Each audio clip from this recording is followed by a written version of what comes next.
Beauty of what we're going to talk about tonight is I really believe that once we get towards the end here, it's going to answer the question of where do dreams exist? And I ask people that a lot of times when I interview people, I ask them that, like, where do these dreams exist? They exist somewhere besides in our head.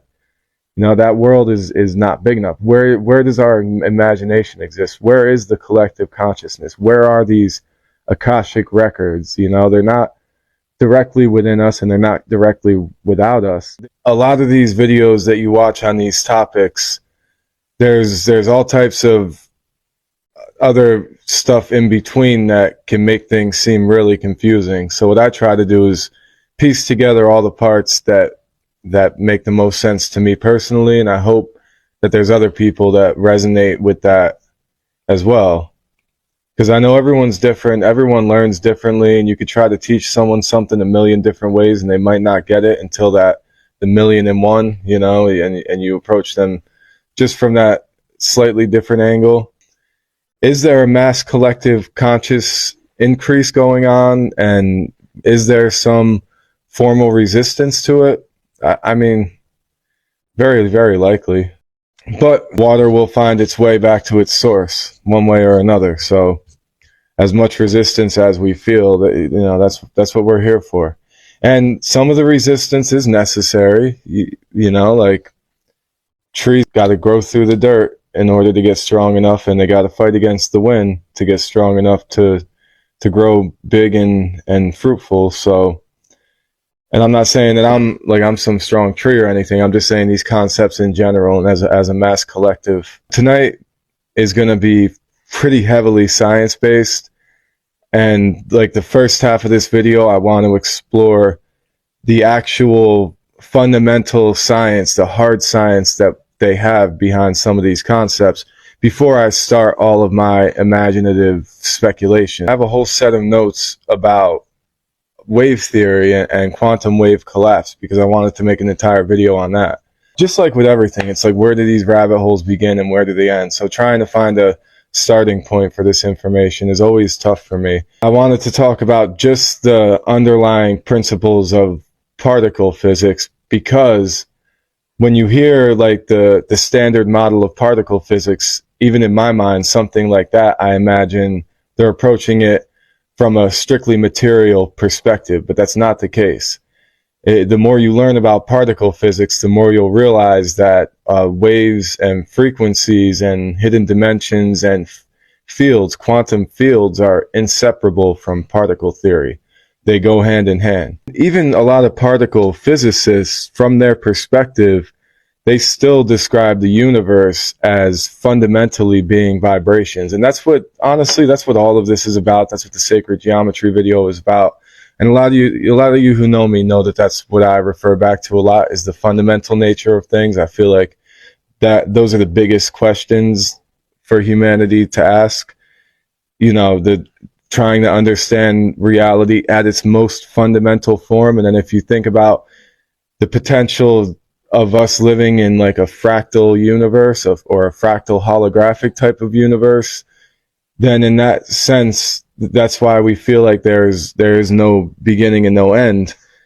And, you know, we're just constantly going on this loop, but we're rising, you know, just like the golden spiral. So with that being said, a great analogy that I use to think about these things is how physics is almost like the harmonies, and chemistry is like the melodies, and the entire universe is like a symphony of vibrations. That's a great analogy for me. It's like an infinite cosmic field of dancing vibrations, you know, a looping symphony, and within that is separate vibrations that have distinguishable traits, but together it is just a field of vibrations. And we know generally that our perception and our reality is limited by the biological processes that we've developed over time. Because I heard a biologist explaining this, and from her perspective, it was like well, our reality is only experienced through our biological architecture. That does not make it the actual reality. So that, I mean, there's so many different ways to look at things, and we're going to talk about like particle wave duality, but it's more than that too. So because then field theory is almost the unity between the two of those. And I don't want to get too crazy into the history, because that can like get things off track, and it doesn't necessarily help capture the point. But I have to mention there's definitely evidence of ancient African tribes studying cymatic formations by putting grains or sand or different types of seeds on top of drums, and then beating those drums in certain ways, and then they would read prophecies of the future from the shapes on those drums. These things are really, really complex, and I forget who said it. I think it might have been Feynman who said that if you think you understand quantum physics, then you don't understand quantum physics, because we're trying to understand infinite concepts through a finite medium like a brain. There's this paradox that we run into, and there's that difficulty, but I do feel like intuitively we can understand these things. The rigorous approach that the scientific community has to some of these ideas, a lot of people don't like it, but I think it's necessary, and that's actually caused people to dig farther and confirm even more amazing things. And it's like pretty easy to misguide people because these are such cloudy concepts. But in the beginning, I'm going to tell you everything that is understood and said by the established scientific community, and then we'll start with the speculations. Because a lot of people think that the scientists are trying to take the magic out of reality, but obviously, I think that through understanding that science, you uncover the true magic and the true mystery. And the more we learn, I think the more that is evident. And not to get off track again, but I also have to mention like the Dunning-Kruger effect that I'm sure we've all experienced, where we feel like we understand something enough to think we know it, but we don't understand it enough to know that we don't know it, really. And I know like Neil deGrasse Tyson talks about that a lot. But he also talks about multiple, parallel realities. When he starts talking about quantum mechanics, you'd be surprised how much he doesn't resist the implications of some of these wild ideas. Like when I first learned The Secret and, the law of attraction, it seems like you understand everything, but then you find out that it's a lot more complex than that. I realized from reading Beyond the Bleep, which was and Beyond the Secret, which are two separate books that follow up and analyze those other books. I realized I didn't know anything, and then by the time I'm done with those books, I feel like I understand it enough to have a firm grasp on it. And then more information comes out. But it has been interesting because in my own personal life, and I've mentioned this before, like seeing this evidence unfold, and we're going to talk about that, like things like the Higgs boson was just speculation for a long time. Now scientists, they knew it existed mathematically since the 60s, but they just couldn't prove it, and it was finally proven in 2012. And I remember when that happened, because I had been reading about it up to that point, and then I remember seeing it online that with the Large Hadron Collider, they discovered the Higgs boson particle, and I remember getting really excited about that. There's huge implications there. So towards like halfway through or towards the end of some of this, we're going to talk about some of those other ideas that are on the frontier right now that I think eventually are going to manifest themselves to be true in one way or another. Did you know CERN is why we have the internet? Yes, because the scientists needed wasn't it because the scientists needed a way to communicate like globally really fast, so they found a way. I did. I heard that actually recently, that CERN is why we have the internet, because people wonder why we spent like $9 billion on something that doesn't have a direct benefit to humanity, but as we know, through scientific innovation, there's multiple indirect benefits that we get from it. But so I tried to look back as any evidence for anything similar to string theory and acoustics, and I found that Pythagoras philosophized that the universe was made of vibrations, and he did this just from observing that, like, simply when you pluck a string, the longer the string is, the lower the note is. He realized that every single physical material thing around us can make some type of sound and has a correlating sound that is matching with it. So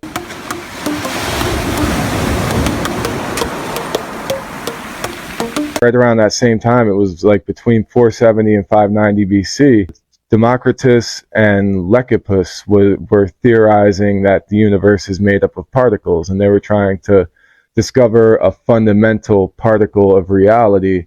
And that was where, around that time, is where the term atom came from, atomos, because the word in Greek, the word atomos means uncuttable or inseparable. So they were trying to get, if you could break the building blocks of material down to the most fundamental particles, they called those atoms. And at this point, obviously, it's just a philosophy. These were just philosophers. This is not science. So again, we're going to see how philosophies manifest themselves through scientific research over time. And it's a shame because they called those atoms, and then later on in history, chemists got a hold of the word atoms before they realized that there were even more fundamental particles than atoms. So really, atoms got that name before they should have. They should have ended up with a different name because they're not uncuttable and they're not the most fundamental building blocks, as we know now. Before I get into all that insanity, I want to talk about just the basics of the standard model of particle physics, because that also explains waves as well, and frequencies. Some scientists say it is the most successful model in physics. Now, there's going to be a lot of unknowns still. It doesn't mean that there's nothing left to learn about it, but they all admit, and as most of us know, that most of this reality is not material. So the standard model of particle physics is extremely successful and extremely useful. It's a very useful tool in trying to understand reality in general, but it's not the end-all be-all theory here. And we'll see why. Because I don't like the name, the standard model of particle physics, but the first notion in particle physics is wave-particle duality, as we've talked about before, that every particle has a corresponding wave to go along with it, and these waves ripple out like waves on a pond. So an electron creates an electron wave in that field. So basically all particles are one of two things. They're either fermions or they're bosons. The fermions are the actual physical particles in their predicted state. That is the fermions. So when we talk about those are the protons, the electrons, the neutrons. The bosons are the energy or the force particles. So in particle physics, they give every single force, every measurable force, its own particle. They believe that these bosons are their own particles that generate the force that acts between the fermions, which are the solid particles. The main difference between fermions and bosons is that they have a reversed spin. So what makes the difference between a force particle and the actual physical matter particle is the direction of its spin. The protons and neutrons make the nucleus in an atom. Protons and neutrons themselves, as most of us know, they're made up of quarks. There's two different quarks that they're made up of. They call them up quarks and down quarks. So anytime we're talking about fermions, it's a general term for any of these matter particles. And then the bosons, the force-carrying particles, and I mentioned before the Higgs boson that was discovered in 2012. It's also known as the God particle, but that can be misleading because it did solve a lot of big questions in particle physics, but it wasn't the ultimate answer. It didn't give us a grand unified field theory or anything. From what I understand, what my research told me and showed me was that I've heard that they only called it the God particle, and I mentioned this before because they said you have to have faith to believe in it until it was discovered in 2012. But from what I really understand from the direct sources was that the actual scientists who were working on this, who finally discovered it, wanted it to be big in the headlines, and they realized that if anyone sees in major headlines the discovery of the Higgs boson particle, people are going to look right past that, but they knew that they would get people's attention by calling it the God particle. That is literally the only reason why the scientists decided to call it that, because they knew it would grab a lot of people's attention. Yeah, so bosons are responsible for the interactions between fermions, between matter particles, and we'll talk more about that. In particle physics, there's 4 fundamental forces in the universe. They understand everything from these 4 fundamental forces. They're electromagnetism, gravity, strong nuclear force, and weak nuclear force. Electromagnetism, as we understand, that's electrons giving rise to electric fields, and that creates electromagnetism. There's no separation between electricity and magnetism. They're a unified force. Although you can measure them separately, electromagnetism is responsible for lightning, the attraction of magnets, and also chemical bonding in particles. The carrier particle, the boson for electromagnetism is the photon. So electromagnetism is the force, and every force has a boson, a particle that creates that force. The photons are actually bosons. A boson is a broad term, and a photon is a type of boson. That's electromagnetism. We're going to get back to electromagnetism after we get through the standard theory of particle physics. Gravity is the weakest force in particle physics, which is interesting because a lot of us think of gravity as being able to control these giant bodies in space, but on a quantum level, gravity actually has almost no measurable force at this level. It is such a subtle force, and that's one of the things that they're still trying to bridge in particle physics, is the connection between gravity on a massive scale and how it can be reduced or quantized on a small scale. So that's another one of the unknowns still, but gravity is still, it's just very weak, but on the quantum scale, it is still a measurable force. So, and we'll talk about that later. I'm going to bring that back. They're trying to either gravitize quantum mechanics, or they're trying to quantize gravity to bridge the two. The standard model of particle physics still doesn't do that. So although it is understood as the most successful model in science, for a lot of different reasons, there's still a lot of unknowns, and one of them is between, quantum theory and cosmic law. So gravity is the weakest force, and a lot of particle physicists are working on linking a particle to gravity. There's a theoretical particle that would be like the force carrier that we were talking about, just like photons are the force carrying particle for electromagnetism. They believe that there may be a force carrying particle for gravity. And because we understand gravity, and I'm going to link the other video, I mentioned that in the other video, how gravity creates a bend in space-time. But scientists aren't happy with that explanation, although Einstein's General Theory of Relativity has been proven by watching light bend around other bodies in space. We know that the theory of relativity is true, and that these massive objects do create curvature in space-time, and that's what creates gravity. That doesn't account for the actual force. So it creates a bend in space-time. So what? What says that other objects have to be engulfed in that bend in the space-time? What actually causes them to be sucked into that or pulled into that? What is that force carrying particle? Because from the perspective of particle physics, they believe that every force has a corresponding particle, which again, was only theorized for a long time, but it's been proven over and over through time. So they theorize, and this is speculation here, but it is an ongoing research in this field, that there is a graviton is the name for the force-carrying particle for gravity. But we will get back to that. So we're talking about the four forces in the standard model of particle physics. You have electromagnetism, gravity, and then you have the strong nuclear force. And strong nuclear force is the strongest force here. And this is what binds the quarks together within an atom.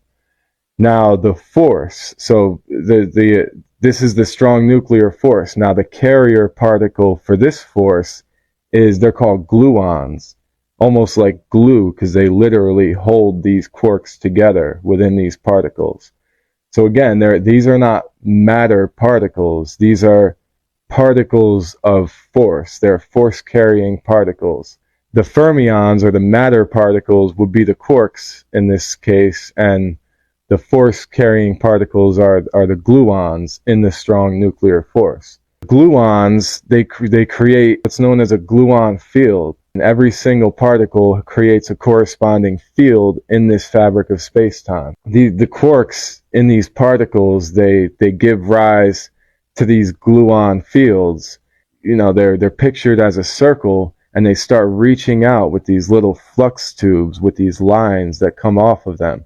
And these lines will continue until they find another gluon to stick to, another corresponding particle with a gluon to stick to. And a lot of that just mimics the sacred geometry that we talked about in the other video.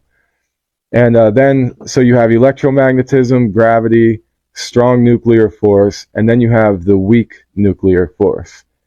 And there's still a lot that's not understood about the weak nuclear force, because it's so weak it's tough to measure it, but they know that it's responsible for radioactive decay, and it allows quarks to switch identity.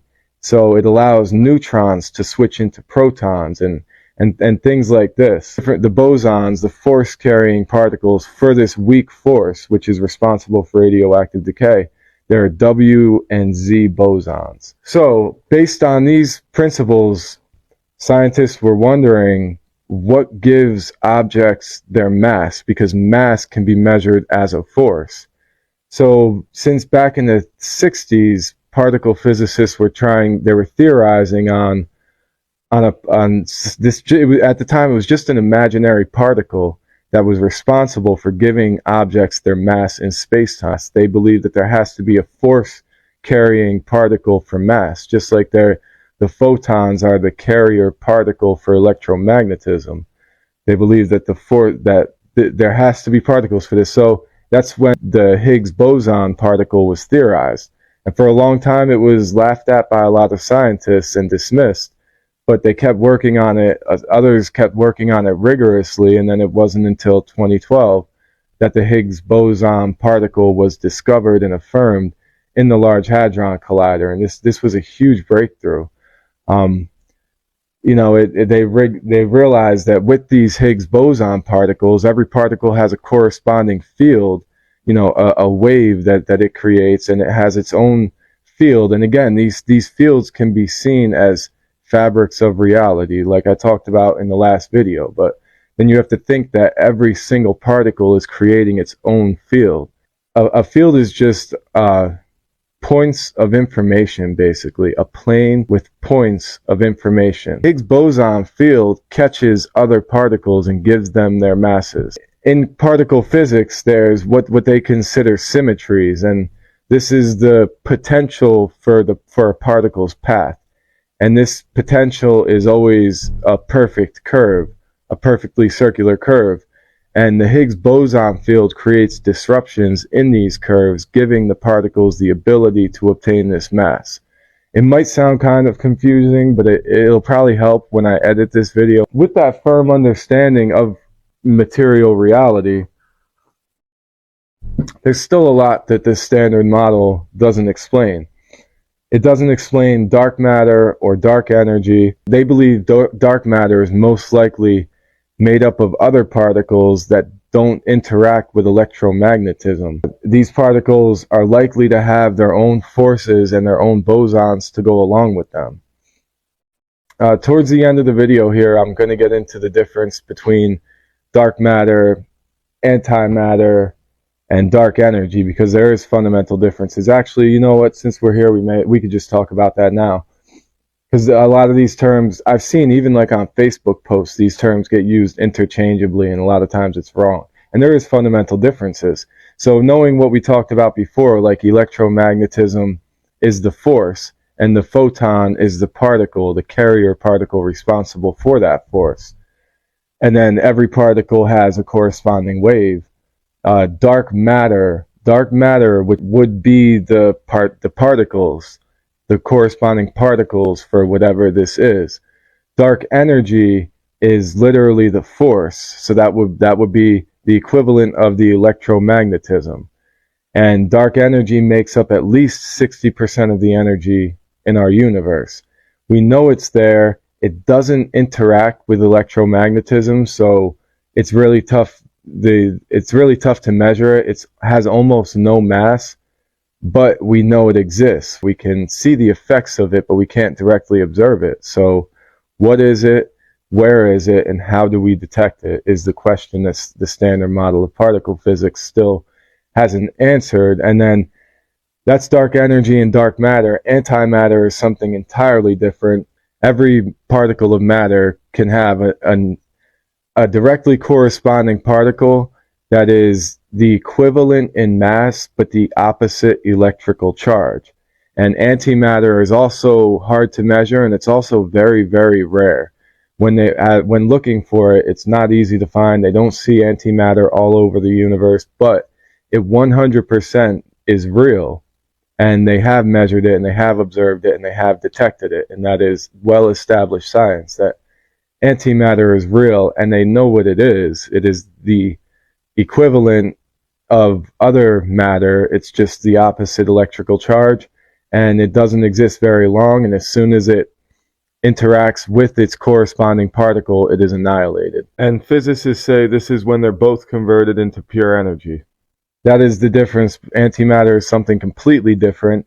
Dark energy and dark matter are kind of corresponding. You know, the dark energy is the force, the dark matter is the particles. Yeah, so the standard model doesn't, there's still a lot that the standard model doesn't answer for us. Trying to connect it with cosmology is where things get strange. I want to talk about guts and toes, and that would be grand unified theories and theories of everything. This is where we start getting more into the speculative field and the more muddy waters. I just, I do think it's interesting that a lot of the former ideas were once those speculative ideas that a lot of people didn't want to accept, and over time they end up being well established and proven. Just like, like in dark matter and dark energy, I feel like once we start to answer some of the questions of that, the names of it might change, the terminology might change, but we're still going to be speaking about what we understood as those forces. The Higgs boson particle, before it had the name, obviously it's named after the scientists, but it existed still, and it was measured before it was given a name. Another great idea in particle physics is supersymmetry, and that's just the idea that every particle has a partner particle with an opposite spin.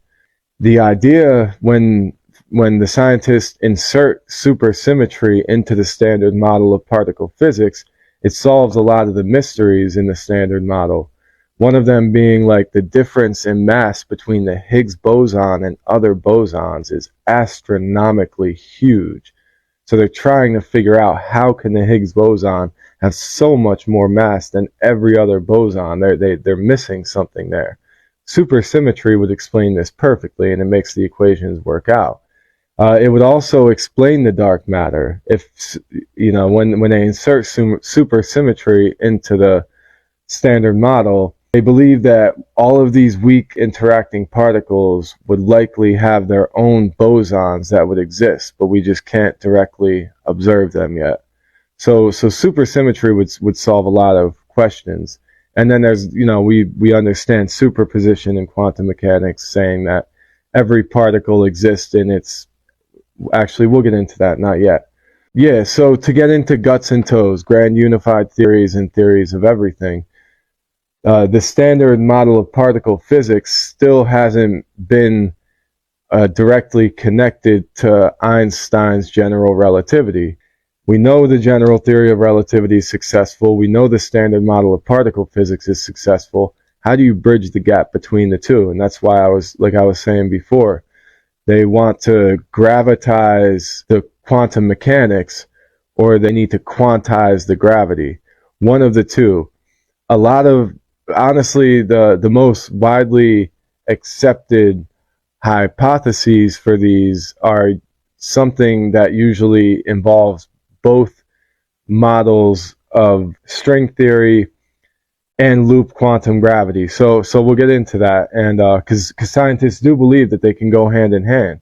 They don't think that you only have to have one or the other. String theory is one of the most interesting grand unified theories, in my opinion. String theory inserts extra dimensions into the standard model of particle physics, and that makes it cohesive with Einstein's general relativity. All you have to do is add in the mathematics for these extra dimensions, and they believe there's at least 7, some will say 10, and then they'll make it 11, including time as one of those dimensions. Like I've mentioned before, some of them speculate up to 33 dimensions. Their mathematics shows them, and then through observing just what happens to light in a black hole, they realize that these things break down infinitely, and really the best equations show a singularity, an infinite loop of dimensions. So a lot of them, but like in standard mathematics, infinity is means that there's an unsolved problem. Since then, they've expanded on that to what's known as superstring theory, and then on top of that, they expanded that even more to the membrane theory, or the M theory. What if it's infinite? That's unsettling to a lot of scientists. They want a measurable beginning and end. But most of them are leaning towards the idea of infinity. When I'm talking about string theory, it basically includes superstring and the membrane. Depending on how far you want to take it, they have the same basic underlying principles, which is that nothing essentially at its most fundamental level is a particle, but they're all tiny vibrating strings, non-physical strings that bring these particles into reality. The issue is they have to just insert these extra dimensions to make it work. A lot of scientists are uncomfortable with that. String theory says that space-time is smooth until acted upon, and it says everything that we know of as reality is just these tiny vibrating strings. Loop quantum gravity is the geometry of space-time and particles, is that the fabric of space-time is granular, not smooth, and that it's made up of tiny loops that are woven together in a network. This also bridges the gap between particle physics and general relativity. It does solve that problem, and it doesn't have to include extra dimensions. So it doesn't, to them, that solves that problem of just inserting these implied extra dimensions. And it also doesn't need new elementary particles to explain, but when they try to make it compatible with general relativity on other scales in between the quantum and the cosmic, it doesn't add up. So it's still, loop quantum gravity is, honestly, it's not widely accepted. String theory is more widely accepted, but a lot of theoretical physicists are trying to bridge the two theories into one. And that's where it gets really, really interesting. Now we start to talk about vibrations and strings more, now that we get that out of the way. We're still in the realm of academic science at this point. Well, I haven't had too much speculation thrown in there yet, because trying to understand the spectrum of our reality. So even from that perspective of particle physics, there's a lot of unknown. There's a whole mass. I didn't even mention, before I move on, I should say that in particle physics, there's a lot more particles than what we talked about, fundamental particles. There's also neutrinos are another particle that we know of for sure that exist. And these neutrinos, again, they don't interact with electromagnetism, or there's almost no interaction with electromagnetism, so it's tough to detect them. But we know now and there's different ways that they've measured them, but they know that neutrinos exist, and they know that they're zooming through the universe at all times. I don't remember the exact number, but it was something like 90 million of them pass through you every second. Okay, so apparently it's actually more like 200 trillion zoom through our bodies every second. Sorry about that. You said maybe quantum computers will bring the two theories together, or even solve the math of infinite dimensions, if I'm not speaking BS here. No, not at all. No, you're so on point with that, and that's what a lot of the scientists are hoping for and working towards. No, you're right, for sure. Quantum computing is going to be the next step in understanding a lot of this stuff. I really believe that.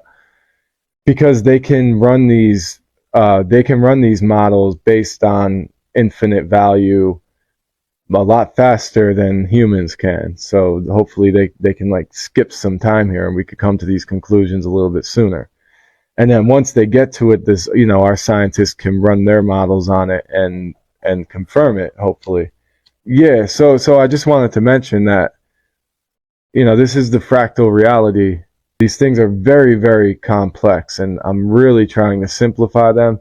And I have to apologize for any oversimplification, because a lot of these analogies and stuff aren't always the 100% most accurate way to depict it, but it's the best way for me to understand these things. So next video, you said boson. You know what? Maybe. You know what? Probably. I was on the lookout for that. I remember when they discovered the Higgs boson particle, and I remember seeing the headline for the God particle, and I remember being so fascinated by that. I was like, this is the magic of reality unfolding right in front of my eyes. This time I'm actually going to connect it to dreams. We'll talk about, in the end, we're going to connect all of this to dreams, because it's like, if 95% of our universe is comprised of the combination of dark matter and dark energy that is undetectable directly. We can only detect it from the effect that it has on the known forces and the known particles. So where do dreams exist? Do they exist in the dark matter? Is that where? And if they believe that if every one of those, if every piece of dark matter has its own symmetrical particle, and they have their own bosons, that is an entire reality.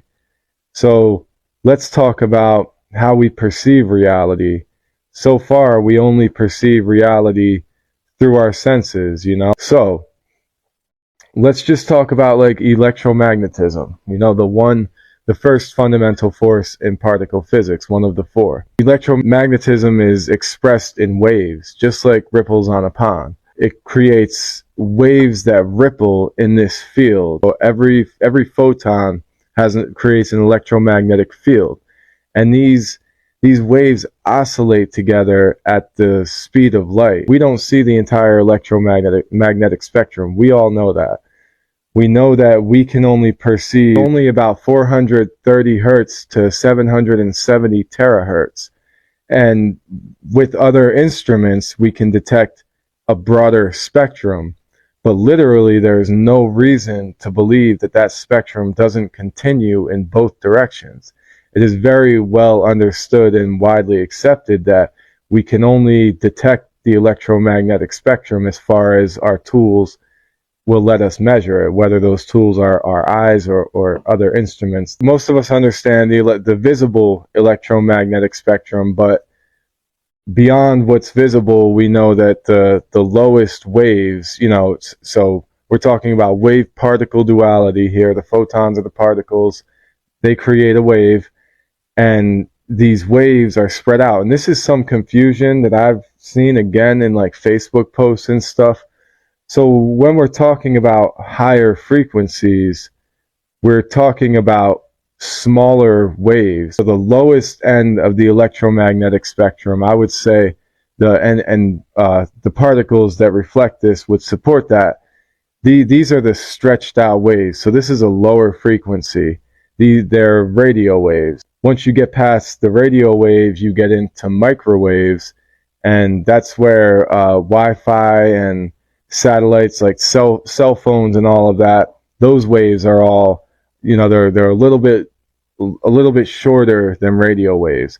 Radio waves are the most spread out waves. So these are wide, long, spread out waves, lower frequencies. The waves get a little bit tighter and a little bit closer, and it's a little bit of a higher frequency when you get to microwaves, and that's where the information in cell phones and Wi-Fi and satellites.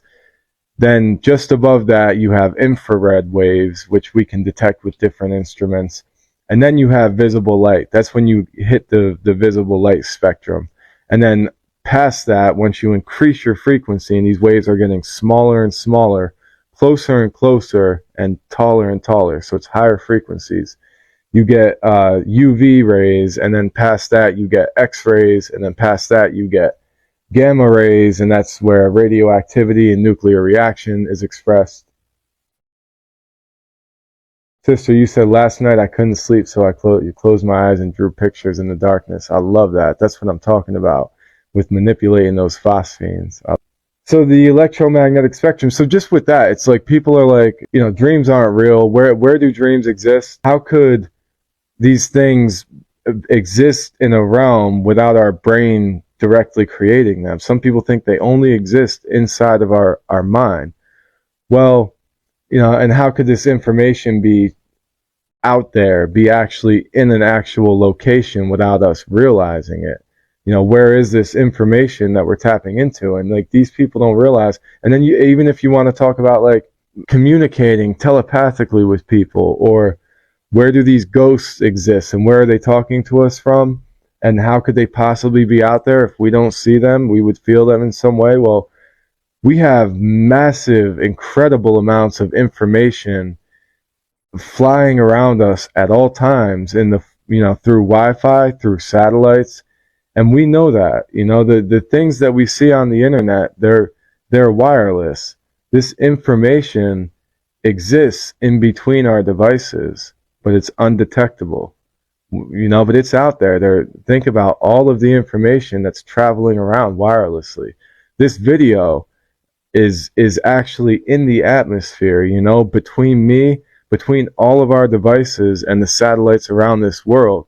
This video that we're watching right now, my audio and all of the information contained in it is not just here in the cell phone. It's being transmitted. It exists right around us, right through us. You just have to have the right tool to view that, to pull that into your perception. So if you think about the electromagnetic spectrum as these waves, and these waves go on in all directions. So say that even the lowest wave that is long and spread out, what would be the inverse of that wave? That would keep it going. You can keep going infinitely with these waves. These waves can get infinitely smaller and infinitely spread out and infinitely inverse, to where what would be the end of the spectrum? The spectrum can't just begin and end. There's no logical starting point for these vibrations, and there's no logical ending point for these vibrations. Our understanding of the electromagnetic spectrum is completely limited by our biology and our technology. So what exists outside of our detection, and how do we tune into that? When we talk about like higher frequencies, because we know that every particle has a corresponding wave, we're not just talking about frequencies in vibration, though, and I wanted to be clear about that. And I thought about this for a while before I actually started researching that specifically, but it's actually true. Frequency, scientifically, when you're speaking about frequency, you're not just talking about the wave, we're also talking about the particle. As a wave increases in frequency, the particle increases in frequency. The frequency of a particle is how fast those electrons would be spinning around the nucleus. And just like with photons, as you increase the energy, you increase the electromagnetic force. The frequency increases as you heat it up or as you shine a light on it, because light and heat, light creates heat. Heat is a byproduct of light. That creates more energy, and the energy increases the trajectory of these spinning particles. And the force of those spinning particles, the centrifugal force, causes these particles to spread out. So, and for an example, that's why when you heat up your water, it eventually turns into steam and evaporates and goes up into the air, because these particles are spinning so fast that eventually they spread out enough and they lose their combined mass. And that's also why heating it up allows you to add more sugar to a liquid, because the particles spin, get that trajectory, and they spread out, and that allows more room to make it more soluble. As you're increasing the frequency of this spin, though, you're also increasing the frequency of the wave, and they're directly correspondent. And this is where observing these particles gets really tough for scientists. That's when we get into wave mechanics. First, we should talk about the Schrödinger equations, Schrödinger wave mechanics. The Schrödinger equations in quantum mechanics describes waves as a probabilistic outcome. They believe that everything essentially is waves, and it just basically says that these waves exist in all possible outcomes, that is the superposition. And Schrödinger equations, Schrödinger's cat, right? The cat in the box, yeah, man.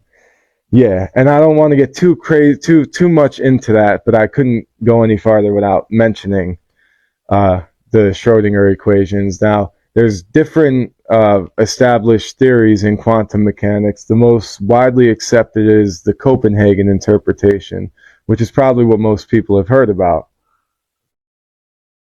And that suggests that wave functions collapse when the measurement is made on them. They don't actually snap into reality until you measure them. And the Schrödinger equations are used actually in the Copenhagen interpretation to describe the probability of where that particle is going to be when you measure it. It describes the wave function and how it will evolve probabilistically. Then there's also, it's not as widely accepted as the Copenhagen interpretation, but I also thought it was interesting, was the pilot wave theory, or Bohmian mechanics. And that was proposed by David Bohm. That interpretation introduces a pilot wave, saying that these particles they seem to exist in a superposition because they're clouded by this wave, and the particles are carried by the wave. Now, Copenhagen basically says that these particles don't exist in this dimension or this reality as either one until they're measured. The pilot wave theory just says that it's kind of blurry because of the wave, basically, the pilot wave guiding the particles. The function of the wave is what influences the location of that particle. There's also the ensemble interpretation, which prior to my research I had never heard of. And that emphasizes the wave function as an ensemble of identical particles rather than a single particle. The collapse is determined by statistical probabilities, basically. But that was actually pretty much disproven by the double slit experiment, which we should talk about. And then there's the many worlds interpretation. So every theory up to this point basically says that every particle exists as a quantum wave function. In quantum field theory, every particle has its field that it creates, and that field creates a probability of outcomes of where that particle can be measured. Now, there's different theories on how we can reduce the location of that particle. all of them say that, which would be literally like what would snap our reality into existence, what would reduce the quantum wave function. Some things say it's not reduced until we measure it. Some things say that it's reduced over time based on the environment or all the different possible outcomes of it. Many worlds interpretation says that the wave function doesn't collapse. These particles don't snap into a single location. Many worlds says that when you observe it, all the other possible locations of that particle split into their own separate universes. And what we observe is just the particle in this version of this universe. So they believe that there's multiple branches every time you try to measure a particle. There's still so much out there that we can't hear, can't see. Supersymmetry says that there is a symmetrical particle to every single particle that we have that exists just outside of our perception.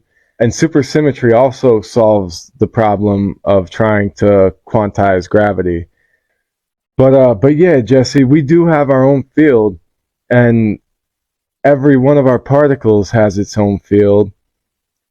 So, that also works on a fractal level. We have a measurable electromagnetic field, but when we measure our electromagnetic frequency, that's only one of the major forces, so we create probably a very weak gravitational field, but we also, every one of our particles is creating a strong nuclear force and a weak nuclear force. And the weak nuclear force is the only one that acts on all particles.